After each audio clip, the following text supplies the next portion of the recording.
안녕하세요. 인도네시아를 섬기고 있는 안승현 선교사입니다. 저는 불교 집안에서 태어나서 대학을 가기 전까지는 예수님에 대해서 들어보질 못했어요. 물론 교회를 가본 적도 없지요. 대학교 1학년 3월에 예수전도단이라는 선교단체에서 이제 집회가 있었는데 거기 참석해서 예수님에 대해서 듣고 너무 놀라웠어요, 그분이. 그래서 그 자리에서 예수님을 영접하겠다고 손들고 영접했습니다. 그리고 그해 8월에 선교사가 되겠다고 또 헌신했습니다. 그리고 그해 12월에 첫 선교여행을 떠났습니다. 그 해로부터 시작해서 매해마다 열방을 보면서 하나님 아버지 마음이 어떤지, 특별히 예수 그리스도를 알지 못하는 하나님 아버지의 마음이 어떤지를 계속 배워가는 시간이었어요. 결혼해서 선교에 이제 헌신해서 준비하는 남편과 결혼해서 18년을 준비한 후에 2006년에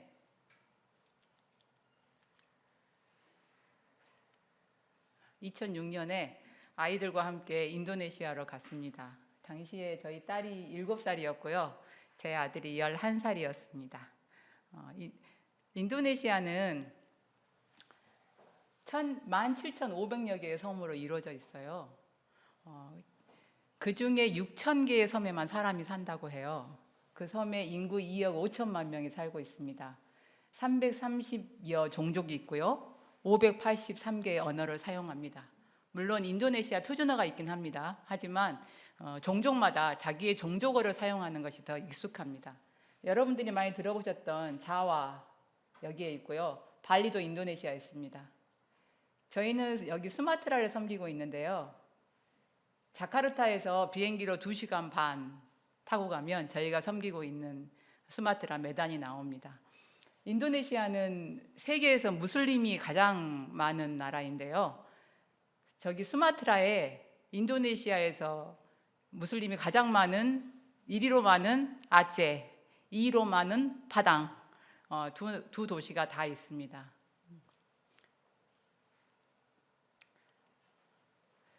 수마트라에 도착해서 맨 처음 그 땅에 대해서 좀 알고 싶었어요. 또 이 땅의 사람들은 어떤 분들인지 좀 알고 싶었어요. 그래서 아들과 딸과 함께 가족 선교 여행을 떠났습니다. 그때가 마침 크리스마스 시즌이어서 저희 돈을 다 모아가지고 어린이들을 위한 선물 한 200~300개를 만들어가지고요. 차에 싣고 아이들하고 같이 인도네시아 수마트라의 시골 지역을 다니면서 교회에도 섬기고 또 그 땅의 영혼들은 어떤지 좀 보기 위해서 떠났습니다. 그래서 교회마다 다니면서 남편은 설교하고 저는 간증하고 저희 아이들은 특송하면서 다녔습니다. 사람들이 많이 모였어요. 사실 인도네시아는 서양 분들은 많이 보셨지만 한국 분들은 텔레비전에서밖에 많이 못 봤기 때문에 저희가 시골에 가면 이장님이 광고하세요. 들어보셨죠? 이장떡에서 알리겠습니다. 한국 사람이 왔어요. 구경 나오세요. 광고합니다. 그러면 정말 볼때 같은 분들이 한국 사람을 보기 위해서 이렇게 모여듭니다.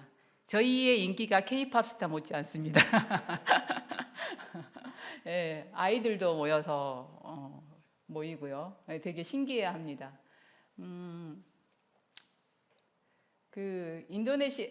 남편이 설교를 이제 하면서 예수님에 대해서 전했어요. 예수님이 크리스마스니까 예수님이 왜 이 땅에 오셨는지, 왜 죽으셨는지, 왜 부활하셨는지 대해서 나누고 예수님을 구주로 영접하고 싶은 사람 손들어라고 했더니 교회 목사님들, 장로님들이 다 손을 드시고 막 일어나시는 거예요.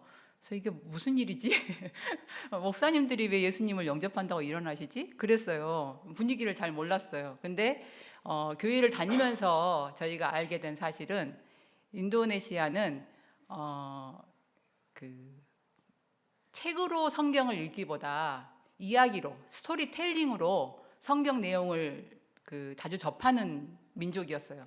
그래서 성경 말씀을 자세히 알지 못하고 옛날에 예수님이라는 분이 있었는데 있지, 그분이 이런 일을 했대라는 이야기로 많이 아는 일들이 많이 알고 계시더라고요. 그래서 실제로 이제 예배 시간에 예수님에 대해서 전하니까 이분들도 그렇게 구체적으로 예수님에 대해서 들은 것은 처음인 거예요. 그래서 목사님들, 장로님들 많은 분들이 예수님을 믿겠다고 손들고 나와서 기도하고 있는 모습입니다.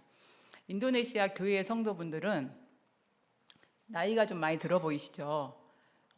저 연세가 되도록 한 번도 자기 입술로 예수님 하고 기도해 보지 않은 분들이 굉장히 많았어요. 그래서 저희가 같이 기도하자고 하니까 입 다물고 가만히 계시는 거예요. 그래서 이제 저희가 같이 예수님의 이름을 직접 부르자고, 그래서 예수님, 예수님 이렇게 이제 뚜한, 뚜한 그러거든요. 인도네시아 말로. 그러니까 본인들도 처음으로 뭐 50세, 60세 처음으로 자기의 입술로 예수님 하고 불러서 기도하고 계시는 장면이에요. 이렇게 무릎 꿇고 나와서 간절하게 주님을 영접하는 분들도 계셨고요.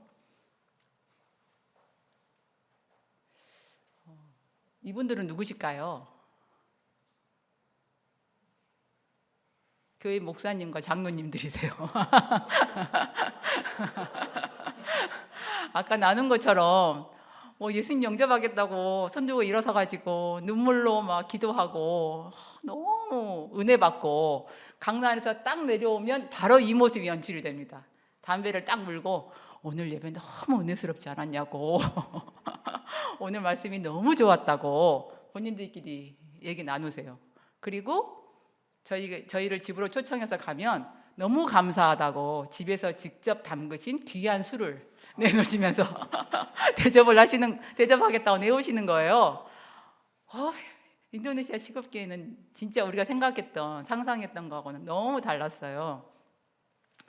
그리고 이제 조금 있다가 저희가 이제 한 집에 초대받아서 갔는데 그곳에 한 장로님이 딸을 데리고 왔어요. 기도 좀 부탁한다고. 근데 그 딸이 20살 정도 됐는데 어릴 때 태어날 때부터 말을 못했대요. 그래서 이제 그 기도를 해서 좀 말을 좀 하고 싶다고 저희한테 데리고 왔어요. 그래서 저희가 이제 기도 부탁을 하시니까 기도해야 되잖아요. 그래서 저희 아들, 딸 뭐 다 같이 기도를 하는데 기도하면서 이게 자꾸 이렇게 뭐가 막힌다는 느낌이 드는 거예요. 그래서 우리한테 오기 전에 혹시 다른 곳에 가서 뭘 한 게 있냐 그랬더니 두꾼에게 데려갔대요. 두꾼은 뭐냐면요, 인도네시아에는 물건과 물건 사이에 또 조상과 후손 사이에 서로 영이 있다고 생각해요. 그 영을 중간에서 매개하는 사람들을 두꾼이라고 불러요. 그런데 놀랍게도 이 기독교에도 두꾼이 있는 거 있죠. 그래서 몸이 아프거나 집안에 어려운 일이 있을 때 우리는 목사님한테 가서 기도를 부탁하잖아요. 수마트라의 시골에 있는 기독교인들은 두꾼에게 가고 목사님도 두꾼에게 가서 기도를 받고 있는 거예요. 그래서 두꾼에게 20년 동안 계속 데려가서 기도를 받았다는 거예요.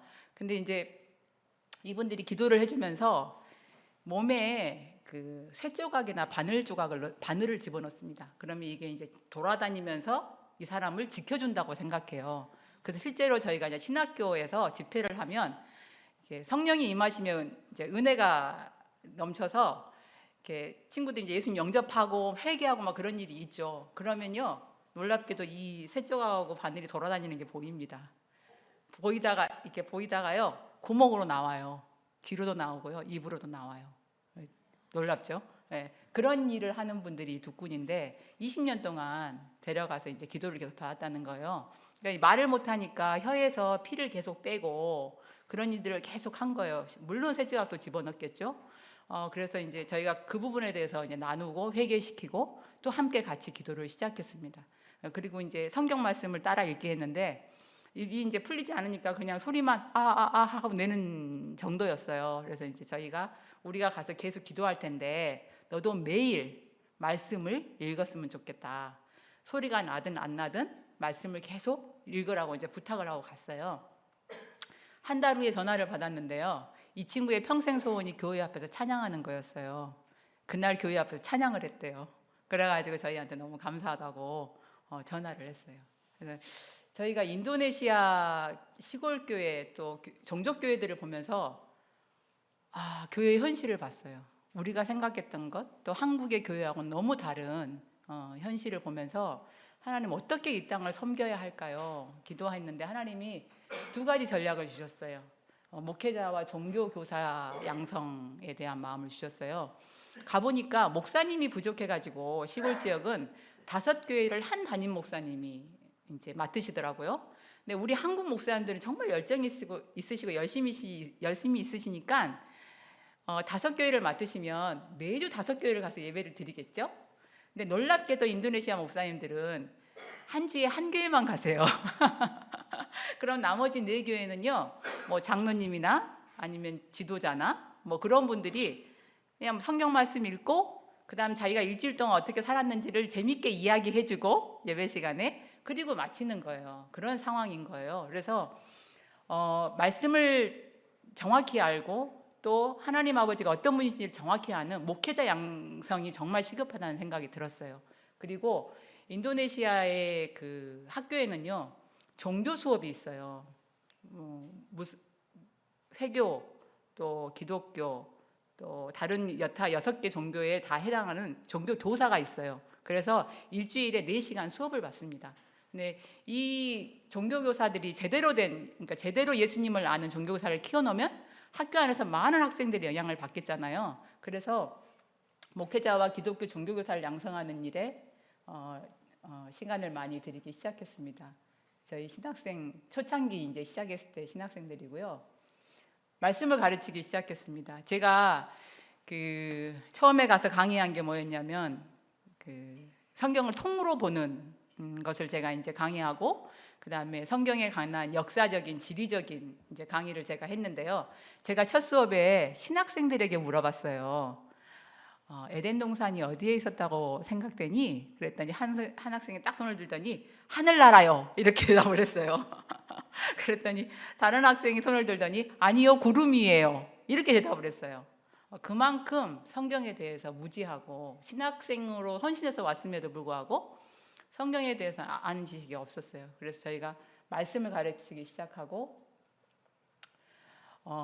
저희 신학교에 오면 졸업할 때까지 500개의 성경 말씀을 달달달달 외워야 합니다. 그리고 졸업하기 전까지 성경을 한번 쓰게 합니다. 그래서 졸업할 때 그걸 제본을 내서 선물로 줘요. 그리고 1년에 한 번씩 성경을 읽게 합니다. 아마 유일한 과목일 거예요. 이것이 과목으로 돼 있어요. 그래서 누르기만 하면 말씀이 나오게, 찌르기만 하면 말씀이 나오게 말씀을 연구하고 공부하고 외우도록 합니다. 그래서 가끔 퀴즈 대회를 하는데요. 성경 퀴즈 대회. 1등 상품을 노트북을 겁니다. 아이들 눈이 반짝반짝해집니다. 그래서 말씀에 계속 시험 보고 하면서 말씀을 가르치는 거고요. 특별히 또 하나 집중했던 것이 예배입니다. 예배 중에 하나님을 만난 경험, 또 하나님에 대해서 아는 경험 없이 어떻게 성도들에게 그 하나님에 대해서 전하겠어요? 그래서 처음에 가니까 이 친구들이 다 아까 저희가 나눴던 그런 교회 출신 아이들이에요. 그러니까 어릴 때부터 기도를 해보거나 뭐 찬양을 해보거나 이런 경험이 별로 없는 친구들인 거죠. 그래서 저희가 가서 이제 처음에는 이렇게 기도 제목들을 나누고 같이 기도합시다 했더니 저희 둘만 기도하고 친구들은 입을 이렇게 다물고 있는 거예요. 찬양합시다 하는데도 어색해가지고 찬양을 안 하고 그렇게 있는 거예요. 그런 친구들을 계속 이제 훈련시키면서 예배에 집중하도록, 예배를 통해서 하나님 아버지가 어떤 분이신지 하나님 아버지를 경험하도록 그런 일들을 계속했습니다. 저희 이제 기숙사가 있는데요. 250명 신학생 중에 한 60명 정도가 기숙사에서 생활해요. 이 친구들은 대학교 4학년 이제 제가 여자 기숙사에 가서 얘기를 나누는 중에 이제 그런 얘기도 합니다. 이런 성경도 가르치지만 데이트를 하려면 기독교인으로서 어떻게 데이트를 하는 게 좋은 건지, 그다음에 결혼 상대 배우자를 어떻게 찾아야 되는지, 또 결혼한 후에는 하나님 안에서 어떻게 가정을 꾸려나가는지에 대해서도 친구들하고 나눕니다. 아주 솔직한 대화가 오고 갑니다. 저희 하나님이 가르쳐주신 또 하나의 전략은 뭐였냐면요, 현지인 선교사를 양성하는 거였어요. 그래서 저희가 그 이름을 살람가시 사랑의 인사라는 팀인데요. 현지 그 인도네시아는 아까 말씀드린 것처럼 종족이 아주 많았죠. 그 모든 종족들이 사실은 다른 종족에게는 관심이 없어요. 그래서 큰 도시에 가면 종족 교회들이 많이 세워져 있는데요. 바딱 종족은 바딱 종족 교회만 다녀요. 니아스 종족은 니아스 종족 교회만 다녀요. 자기 종족 교회만 다녀요. 그리고 다른 종족에게는 관심을 갖지 않아요. 다른 종족이 예수님을 믿든 안 믿든 상관없어 해요. 근데 그런 친구들에게 그런 친구들을 그런 상황 속에서 이 현지인 선교사들을 키워서 아직 복음이 전해지지 않은 다른 종족에게 선교사로 보내는 일을 시작했습니다. 수마트라에는 아직 교회가 세워지지 않는 미전도 종족이 52개나 있어요. 그래서 그 종족에게 저희가 최소한 2명씩 현지인 선교사를 파송하고 싶어요. 그래서 훈련하고 또 하는 일을 시작했습니다. 이 친구들도 아까 그런 저희가 보여주신 그런 교회에서 왔던 친구들이에요. 그러니까 뭐 기도하고 찬양하는 건 너무 어색했죠. 근데 예배를 통해서 하나님을 만나고 하나님을 경험하니까 친구들이 바뀌기 시작하더라고요. 열정적으로 찬양하고요. 찬양하다가 이렇게 너무 좋으면 일어나서 춤추고요. 그 기차 놀이도 해보셨죠, 여러분도? 예, 하면서 아주 주님을 기뻐하면서 예배합니다. 말씀을 읽다가 부딪히는 말씀이 있으면 일어나서 회개하고요, 자기의 죄를 고백하고요, 도움을 구합니다. 그러면 함께 기도도 하고, 그럼 서로 안에 있는 사랑을 나눕니다. 가정의 어려움 또 힘든 일들 있으면 서로 나누고 같이 기도합니다.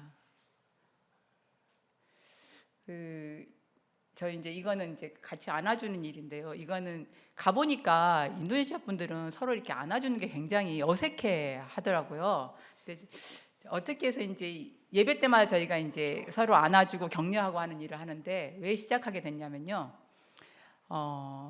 예배를 드리면 성령님이 이렇게 임하시면요, 친구들 중에 귀신 들린 친구들이 이제 있으니까 이게 드러나기 시작해요. 예배 중에.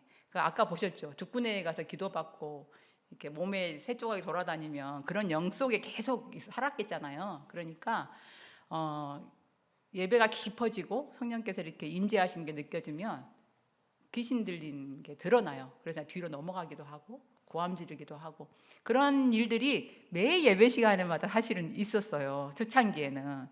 근데 이제 많은 친구들이 기도하면 회복됐는데 한 친구는 예배 때마다 넘어가는 거 있죠. 예배 때마다 고함 지르고 휘파람 불고 저희를 손가락질하면서 조롱합니다.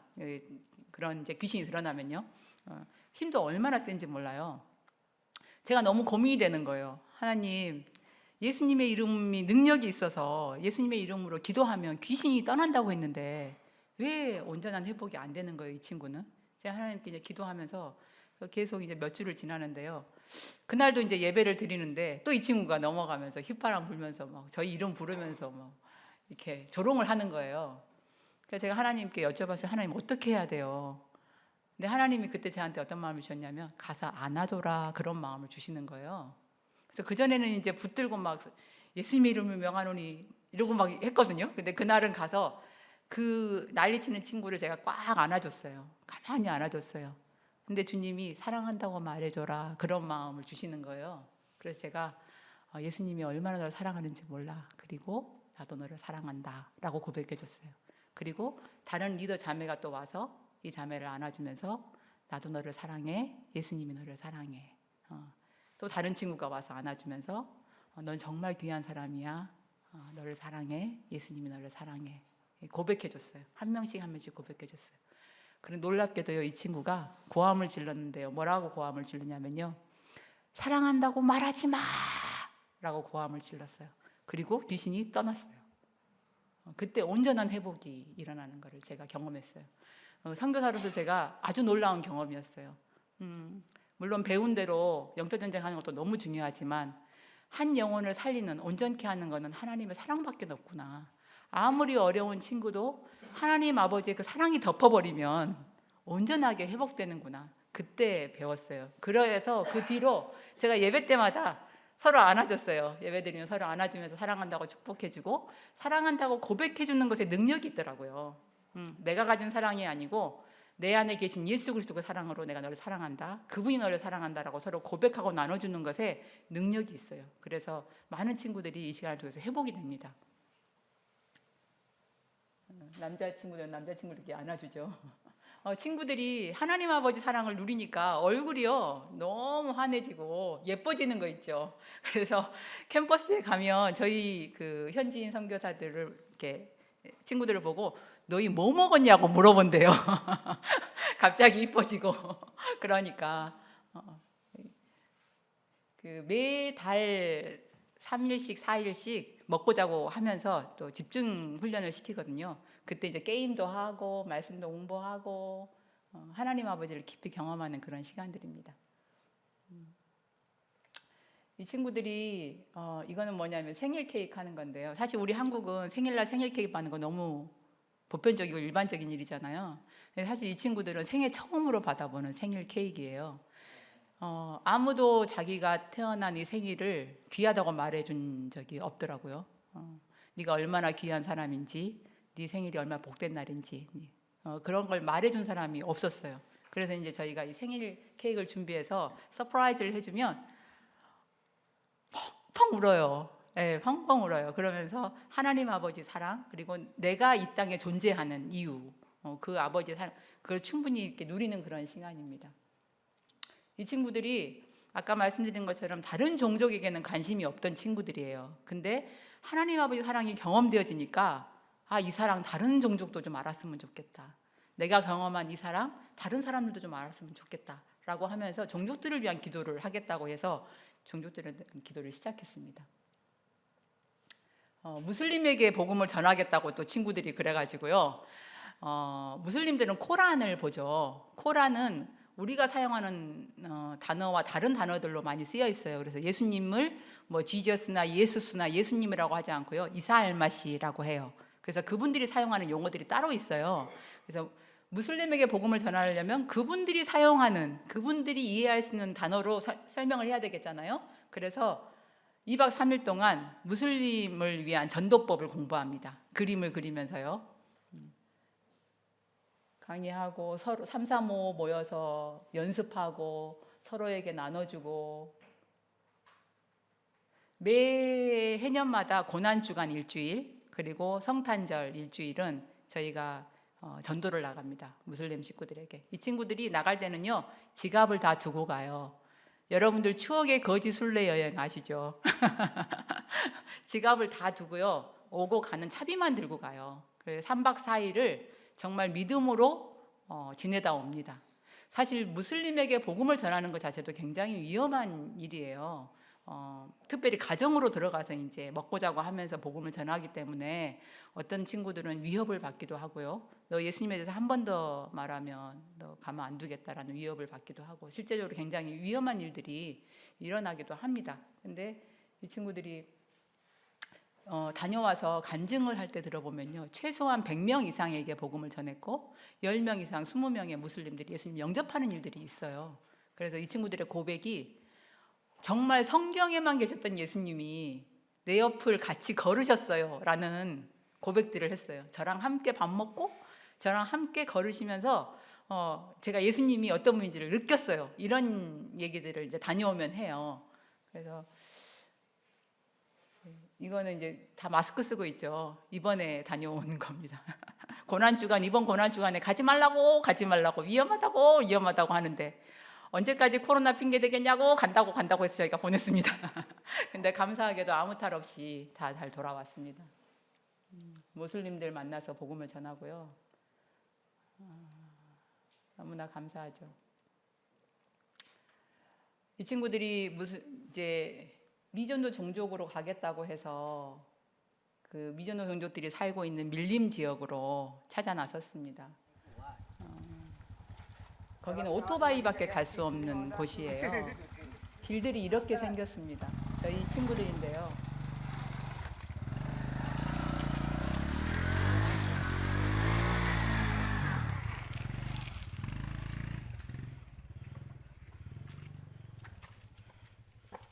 저희 소피안이란 친구인데 얼굴이 정말 환하죠? 힘들어 보이나요? 이 지역을 가려면 저희가 살고 있는 지역에서 쉬지 않고 이틀, 2박 3일을 버스를 달려야 해요. 쉬지 않고 버스를 타고 내려서 또 다른 차로 옮겨 타서 몇 시간을 가서 오토바이로 또 몇 시간을 달려야만, 이런 길을 달려야만 만날 수 있는 밀림 속에 있는 종족들을 찾아 나서는 겁니다. 저희 현지인 선교사들이에요. 아주 행복해 보이죠? 제가 어떤 화장품보다 최고의 좋은 화장품을 발라서 너희들 정말 아름답다고 제가 칭찬해줘요.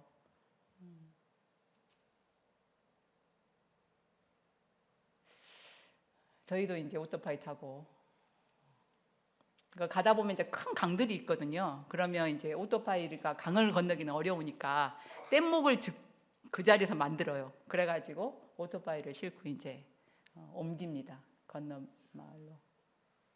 저희 남편입니다.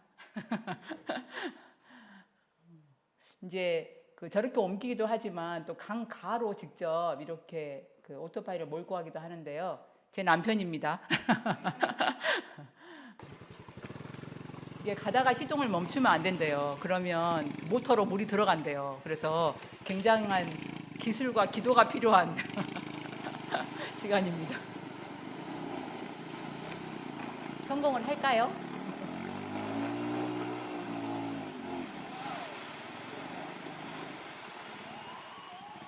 무사히 무사히 길을 건너서 또 아까 같은 그런 진흙길을 또 몇 시간을 달려서 종족들을 만나러 갑니다. 가면 이런 귀한 분들이 그곳에 살고 계세요. 아낙달람 종족인데요. 얼마나 이쁜지 모릅니다. 이 바닥에 있는 나무 있죠? 이게 방바닥입니다. 저곳에 앉으려면 허락을 받아야 됩니다. 저도 가서 처음에는 모르고 앉으려다가 그분들이 안 좋아하시더라고요. 그래서 허락을 받고 이제 앉았습니다. 이게 이제 그분들이 사는 집인데요. 밑에 이제 이게 나무가지를 주위에서 갖다가 바닥을 만들고요, 나무를 세우고요, 천만 하나 올리면 아주 아름다운 집이 됩니다. 근데 이분들은 누가 질병이 걸리거나 뭐 다툼이 크게 일거나 이러면 나쁜 영이 그곳에 왔다고 생각해요. 그래서 다른 곳을 찾아서 떠나버려요. 유목하시는 분들이거든요. 옮길 때는 나무들은 다 버려두고 위에 천만 딱 가지고 갑니다. 새로 정착하는 곳에 가서 또 나무 깎아가지고 방 만들고 기둥 세우고 천 딱 씌우면 또 예쁜 집이 됩니다. 부엌이에요.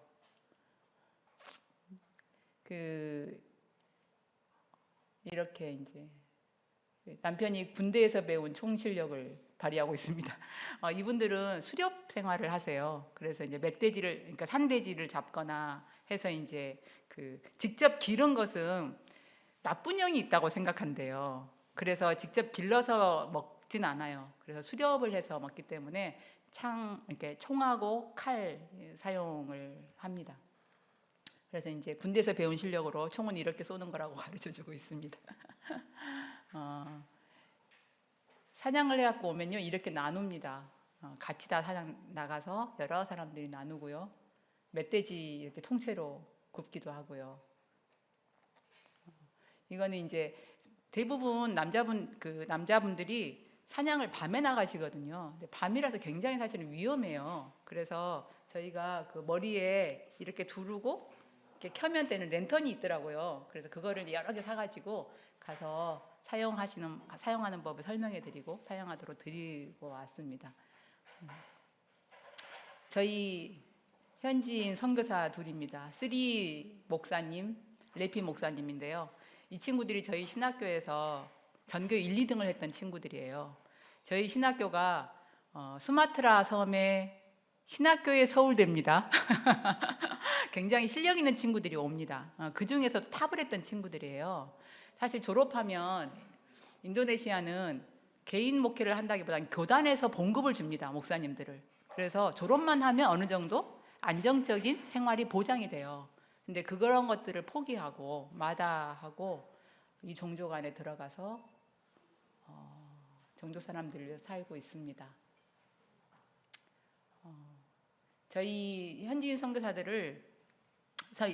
선교사들에게 뭘 가르치냐면요, 국제 문맹 퇴치를 할 수 있는 국제 자격증을 따게 합니다. 그래서 그걸 가지고 이제 밀림 지역에 들어가거든요. 사실 밀림 지역에 사는 사람들은 인도네시아 표준어를 배울 기회가 없어요, 자기 종족 외에는. 그래서 그 종족을 떠나서 인도네시아 도시나 큰 곳으로 가면 의사소통이 안 돼요. 근데 이제 어느 날 예쁜 아가씨 둘이가 와서 자기 아이들에게 인도네시아 표준어를 가르쳐 준다고 하니까 이분들이 웰컴한 거예요. 처음에는 왜 갑자기 이렇게 했다가 이제 인도네시아 말을 가르쳐 준다고 하니까 웰컴해서 바닥에서 이렇게 가르치고, 그냥 상이 생기니까 또 이제 상 놓고 가르치고 하죠. 이렇게 아주 즐거워 보이죠.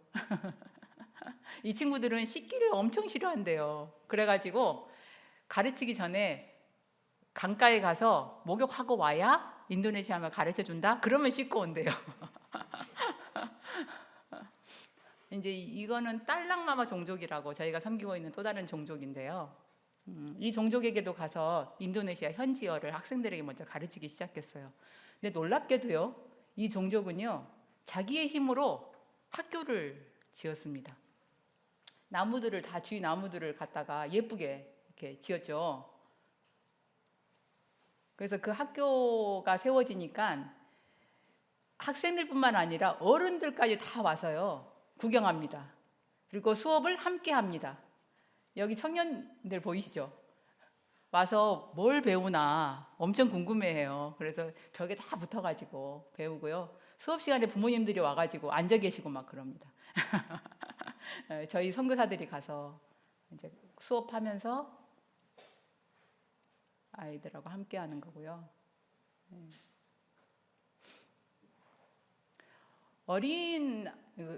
아까 말씀드린 것처럼 현지인 선교사들은 사실 이 종족 안에 들어가면 예수님 믿는 사람이 자기밖에 없어요. 그죠?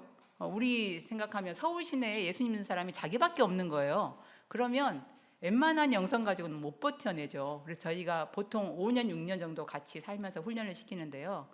아주 이 부분을 중점적으로 저희가 훈련시킵니다. 예배, 혼자 예배하고, 혼자 기도하고, 혼자 말씀 보고, 혼자 찬양할 수 있고 하는 이제 그런 수준으로 키우는데요. 이 꼬마들이, 학교 꼬마들이 선생님들이 뭘 하니까 궁금할 거 아니에요. 찬양하고 뭘 이제 하니까. 그래서 이제 그 선생님들이 뭐 하나 이렇게 보다가 복음을 듣게 된 거예요. 그래서 이 친구들이 먼저 예수님을 영접하고 부모님도 예수님을 영접하기 위해서 기도하고 있는 거예요. 근데 놀랍게도요, 그런 일이 시작이 됐습니다. 그래서 어른들에게도 복음이 흘러가서 집에 모여서 이제 구역 예배드리죠.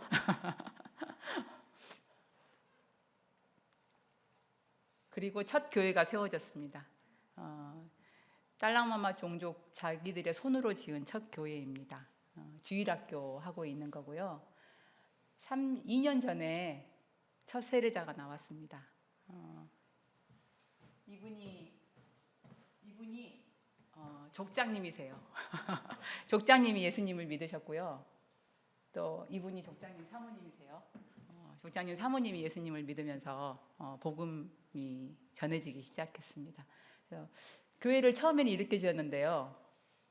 이거는 이제 이번 5월 9일에 세례식이 또 있었습니다. 60명이 예수님을 영접해서 3개월 정도 세례 교육 받고요, 매주. 그리고 세례 받는 장면입니다. 너무 잘 지었죠? 그 처음 교회에 비해서. 본인들이 다 칼로 나무 해가지고 다듬어가지고 지은 겁니다. 60명이 세례 받았습니다. 이 모든 일을 저희 현지인 선교사들이 감당하고 있습니다. 사실 제가 이 모든 걸 나눈 이유는요, 이 친구들을 위한 기도를 부탁하고 싶어서예요. 한국은 선교사로 이제 헌신하고 선교사 나간다고 하면 얼마나 이렇게 대우를 해주십니까? 아유, 이렇게 귀한 일을 하십니다. 뭐 올 때마다 맛있는 것도 사주시고 챙겨주시고 정말 그러시잖아요. 근데 인도네시아 교회는 아까 말씀드린 것처럼 종족을 중요하게 생각하기 때문에 자기 종족이 아닌 다른 종족에게 복음을 전한다? 용납하기 어렵습니다. 그래서 굉장히 싫어해요. 선교하는 것, 전도하는 것 싫어합니다. 왜 분란을 일으키냐? 우리 종족이나 잘 되면 되지. 왜 다른 종족에 가서 다른 복음을 전하면서 힘들게 하냐라고 말해요. 그래서 실제로 이 친구들이 헌신할 때까지는 참 많은 장애가 있습니다. 가족들은 물론이고요. 이렇게 열심히 가르쳐 놨더니, 그래서 목사님을 하면 교단에서 봉급을 따박따박 받을 텐데 그 모든 거를 버려두고 이 밀림에 가서 살겠다고 하니까 가족들은 정말 마음이 어려울 수 있죠. 근데 더 재밌는 건 교회들도 왜 거기까지 가냐고 얘들한테 뭐라고 합니다. 기도해 주시는 분들이 없어요. 뭐 후원해 주거나 이들의 삶을 위해서 이렇게 함께 해 주시는 분들이 거의 없습니다. 그래서 이 친구들을 위한 기도 부탁을 정말 여러분들에게 드리고 싶습니다. 이 친구들이 지치지 않도록, 물론 이제 지금 교회가 세워졌지만 정말 영적 전쟁이 심하거든요. 여전히 미신 있고 아까 말한 국군들이 있기 때문에 늘 위협합니다. 너희들 가만두지 않겠다라고 위협하기도 하고 그런 위험 속에 늘 있고요. 총과 칼을 쓰는 민족이기 때문에 싸움이 나거나 다툼이 생기면 굉장히 위험해질 수 있습니다. 그래서 영적으로, 육적으로, 정서적으로 이 친구들이 건강할 수 있도록, 잘 감당할 수 있도록 기도를 부탁드립니다. 제가 이 모든 사역을 감당하면서 한 가지 고민이 있었는데요. 뭐냐면요, 제가 몸이 늘 아팠습니다. 건강이 좋지 않았어요. 특히 위가 굉장히 안 좋았어요. 그래서 음식을 먹으면 명치에 딱 음식이 걸리는 거예요. 그래서 이게 저녁이 돼도 안 내려가요. 가만히 명치가 있어요. 그러니까 당연히 음식하고 거리가 멀어지는 거죠. 아침에 잠깐 요플레 먹고 점심 끼니 한 끼 제대로 먹고 저녁까지 소화가 안 되니까 저녁도 안 먹어요. 근데 참 재밌는 거는 저는 사람들은 다 그런가 보다라고 생각했어요. 왜냐하면 어릴 때부터 그랬거든요. 그리고 이제 저희 아버지나 할머니가 위암으로 돌아가셨거든요. 그래서 나는 이렇게 위가 약한 집에서 태어나서 이럴 수밖에 없나 보다, 숙명인가 보다, 사실 그런 마음이 많았어요. 그래서 많은 사람들이 이런가 보다라고 생각했는데 결혼을 했는데 우리 남편이 아침을 금방 먹었는데 점심 때 밥을 달라고 하는 거예요. 그래서 제가 배가 고파? 이렇게 물어봤어요. 그랬더니 자기는 배가 고프대요. 그래서 근데 그걸 먹고 나서 저녁 때니까 또 밥 달라고 하는 거예요. 그래서 제가 모든 사람이 나처럼 한 끼를 먹는 건 아니구나. 근데 하여간 수년을 저는 이제 그렇게 지내왔는데요. 2018년에 제가 이제 한국에 올 일이 있어서 왔다가 선교사니까 이제 거치할 곳이 없어서 거치할 곳을 찾던 중에 그 최종원 집사님 또 황영미 권사님 집에 우연히 이렇게 연결이 됐어요. 그래서 이제 되게 머물면서 한국에서 이제 있었는데요. 위담 한방병원이라는 것을 말씀을 하시는 거예요. 저는 위를 전문적으로 하는 병원이 있다는 얘기도 처음 들어봤어요, 그때. 그래서 이제 가가지고 이렇게 뭐 검사하는 거 이렇게 하는데 어쩌면 저랑 그렇게 똑같은 증상인 사람들이 이렇게 많아요. 너무 위로가 되는 거 있죠. 그래서 이제 치료를 시작했습니다. 맨 처음에 이렇게 급하게 먹고 또 저는 꼬두밥이라 그래서 이렇게 된 밥을 좋아하거든요. 근데 그게 굉장히 안 좋다는 거를 그때 처음 알았어요. 그래서 40번씩 씹고 그 다음에 이제 진 밥을 먹기 시작하고 외식을 할 때는 또 진밥 싸가지고 가서 먹고 이제 그렇게 하면서 또 병원에 와서 뭐 소적 치료, 아로마 치료, 여러 가지 치료들, 약들 이제 먹으면서 치료를 했는데요. 한 2개월, 3개월 정도 했던 것 같아요. 그리고 이제 치료한 후에 그 최수영 이사장님을 만났는데 제 배를 이렇게 눌러보시더라고요. 아파요? 안 아파요? 이렇게 물어보세요. 근데 늘 아팠거든요. 명치 있는 데나 배가 늘 딱딱하고 아팠는데 그날 안 아픈 거예요. 그때 위가 안 아플 수도 있구나. 저한테는 정말 너무 놀라운 경험이었어요. 그리고 이제 남편이 저한테 그런 얘기 하는 거예요. 당신이 어느 날부터 배고프단 말을 한다? 저한테 그래요. 저는 배가 고파 본 적이 별로 없거든요. 근데 점심 먹고 나서 좀 몇 시간 지나면 배가 고픈 거예요. 그러니까 제가 이제 배고프니까 밥 먹자 이런 얘기를 아마 했나 봐요, 남편한테. 그러니까 남편은 너무 감격스러운 거죠. 늘 눈치 보면서 밥 먹었는데 아내랑 같이 밥을 이제 세 끼를 먹으니까 너무너무 좋아하더라고요. 그래서 제가 정말 그때부터 지금 세 끼를 먹고 있거든요. 물론 지금도 40번씩 꼭꼭 씹고 진밥을 먹으려고 많이 노력해요. 감사합니다. 그리고 이제 제가 12월 29일에 유방암 진단을 받았어요. 사실은 제가 이제 뭐 그 전에 암 전 단계라 그래가지고 뭐 수술도 하고 마모톱도 하고 그런 경험이 있기 때문에 사실 이번도 조직 검사를 하고 나서 이번에도 그 정도겠다. 그러면 간단하게 수술하면 되겠다. 사실 그렇게 마음을 먹고 있었어요. 근데 이제 의사 선생님한테 조직 결과 검사를 들으러 가는 날 새벽에 3시에 눈이 딱 뜨이는 거예요. 그러면서 제 입에서 방언이 막 나오는 거예요. 방언기도가. 방언기도 어렵지 않죠? 얘기해도 되죠? 방언기도를 이제 나와서 제가 방언기도를 막 했어요. 그러면서 제가 주님한테 물어봤어요. 주님, 저 지금 뭐 기도해요? 제가 이제 물었는데 제 마음에 어머, 나 암인가 보다 그 생각이 드는 거예요. 그래서 사실 이제 선생님을 만나러 갈 때 암일 거라는 생각을 하고 갔어요. 그래서 사실은 그렇게 놀라진 않았는데 이제 암이란 말을 직접 듣고 와서 집에 와서 기도를 하는데 저보다 뭐 주위 분들이 난리가 났죠. 뭐 어쩌면 하나님이 그럴 수가 있냐부터 시작해서 어쩌면 네 인생에 이런 일이 있을 수가 있냐, 뭐 이제 주위 분들이 난리가 났어요. 근데 대부분 환자분들이 이제 암에 걸리면 하나님 어쩌면 이러실 수 있어요 이러신다는데 저는 그렇게 기도했어요. 하나님, 저 같은 선교사 만들려면 엄청 오래 걸리실걸요. 저 일찍 데려가시면 하나님 겁나 손해실걸요. 그렇게 기도했어요. 네.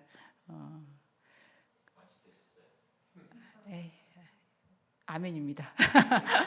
그렇게 기도하고 이제 병원 생활 시작하고요. 방사선 치료하고요. 이제 그러면서 이제 어느 날 아침에 이렇게 기도하는데 제가 이제 하나님, 제 인생에 이런 일을 허락하신 이유가 뭐예요? 이제 하나님께 물어보고 이렇게 기도하는데 제 마음이 어떤 마음이 드냐면 이게 너한테 복이 될 거야. 그 마음이 딱 드는 거예요. 그래서 제가 아멘 했어요. 물론 이해는 안 됐어요, 머리로는. 제가 암인데요, 하나님.